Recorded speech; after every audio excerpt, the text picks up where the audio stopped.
Thank you for subscribing to our channel. Today is Wednesday, November 18, 2020. Deutsche Welle report. Coronavirus Digest. Vaccines may receive preliminary approval within weeks. Regulatory approval for vaccines may be weeks away, according to drug makers and U.S. authorities. BioNTech chief executive Ur Sahin told Reuters TV that the U.S. Food and Drug Administration could grant emergency use approval for its vaccine candidate towards the end of the first half of December or early in the second half, while conditional approval in the European Union could be secured in the second half of December. Fox report. Florida police bust large child sex trafficking network, charge nearly 180 individuals. Florida's Tallahassee Police Department announced Tuesday that a 2-year investigation into human and child sex trafficking led to the arrest of 178 individuals. Operation Stolen Innocence began in November of 2018, with the aim of rescuing a young teenage girl who was being sexually exploited. The investigation uncovered an enormous amount of electronic evidence that required months to evaluate, the department wrote in a press release. BBC report. Egypt arrests human rights groups staff in chilling escalation. The Egyptian Initiative for Personal Rights reported that its director of criminal justice, Karim Inara, was arrested on Wednesday in Dahab and taken to an undisclosed location. Its office manager, Mohammed Bashir, was detained in Cairo on Sunday. Amnesty International condemned what it called the chilling escalation of a crackdown on civil society in Egypt. Mr. Sisi led the military's overthrow of his democratically elected predecessor Mohamed Morsi in 2013 following protests against his rule. Al Jazeera report. What's happening in the U.S. presidential transition standoff? President Donald Trump has continued to refuse to concede the presidential election to Democrat Joe Biden, as bipartisan calls have grown to allow a coordinated presidential transition between the incoming and outgoing administrations to begin in earnest. In the meantime, Trump and his allies have launched a raft of long-shot legal challenges seeking to overturn results in several key states. Biden, meanwhile, has officially launched his transition team, starting with a coronavirus task force, 39 transition advisory teams for the myriad agencies his administration will begin running once he takes office, and his White House staff. CNN report. Star merger created rare blue ring nebula. Astronomers were surprised when they discovered what appeared to be a star surrounded by an ultraviolet ring 16 years ago. It became known as the Blue Ring Nebula, located 6,300 light-years away from Earth in the Hercules constellation. Now, after years of detective work, researchers, including those from the original NASA Galaxy Evolution Explorer mission that discovered it, have solved the mystery of the object. Fox report. Serbia is a new, unlikely oasis for NYC residents fleeing the city. It reminds me of Williamsburg circa 2010, said expat Davis Richardson, 27, who was looking to escape New York City a few months ago and wound up putting down roots in Serbia's capital city, Belgrade. I now pay half what I paid in New York during a pandemic to live out of a suite overlooking all of Belgrade. It's a no-brainer. Either I pay double and live with more restrictions, or I pay half for more amenities and experiences with amazing people who want to go out to restaurants and talk about things other than politics, said the communications specialist. CNN report. Georgia audit on track to finish Wednesday and affirm Biden win, official says. Georgia is on a good schedule right now to finish an audit of the presidential election by Wednesday and thus certify its results by Friday, a top state voting official says. And the vast majority of counties are reporting results that are spot dead on to the initial tallies or finding only minor discrepancies. Gabriel Sterling, the state's voting systems implementation manager, said Tuesday there are only approximately 300,000 ballots left to be hand-counted in Georgia out of the nearly 5 million cast in the presidential election. Deutsche Welle report. Danish PM faces calls to quit over illegal mink cull. Danish Prime Minister Mette Frederiksen on Wednesday faced opposition calls to resign after her agriculture minister quit over an illegal order by the government to cull the country's farmed mink.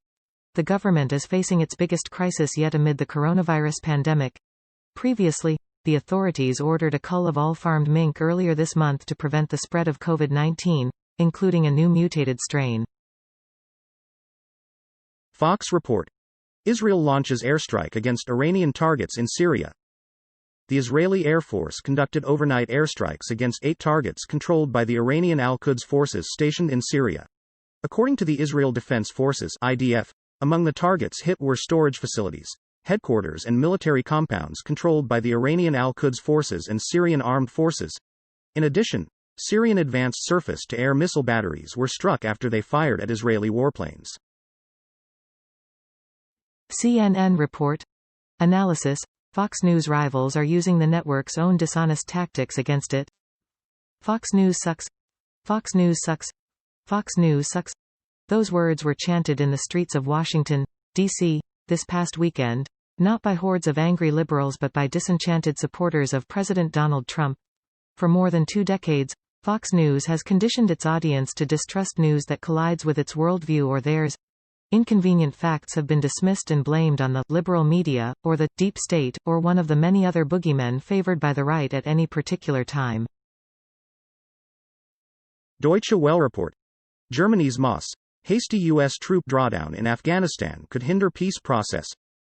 German Foreign Minister Heiko Maas on Wednesday voiced concern that a planned withdrawal of U.S. troops from Afghanistan could have a negative impact on ongoing peace negotiations between Taliban rebels and the government. The fact that both sides are now sitting at a negotiating table and have started speaking with one another in constructive fashion after decades of conflict is certainly not to be taken for granted, he said at a press conference in Berlin, responding to a question from DW. BBC report. Shepherd Bushiri, fugitive Malawi pastor surrenders to police. Shepherd Bushiri and his wife, Mary, are facing charges of money laundering and fraud in South Africa. On Saturday he told his social media followers that he had left the country because he had received death threats.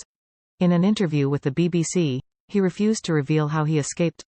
Police in Malawi's capital Lilongwe say the couple surrendered on Wednesday as officers were looking for them following an arrest warrant they received from Interpol. CNN report. Holly-Ann Milley, wife of top U.S. general, saves vet's life who collapsed during Veterans Day ceremony. Holly-Ann Milley, the wife of Joint Chiefs of Staff Chairman Mark Milley, came to the rescue during a Veterans Day ceremony, saving the life of a man who had collapsed during the event and stopped breathing. Milley was standing behind her husband at the annual wreath-laying ceremony held at Arlington National Cemetery to honor military veterans. While waiting for President Donald Trump and Vice President Mike Pence to arrive, Milley heard a commotion behind her at the usually somber ceremony. Al Jazeera report. U.S. Republicans grow more diverse in newly won House seats.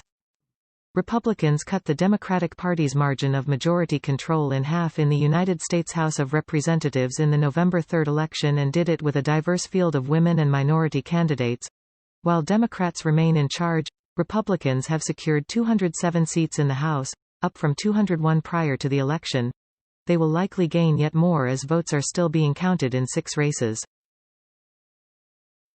BBC report.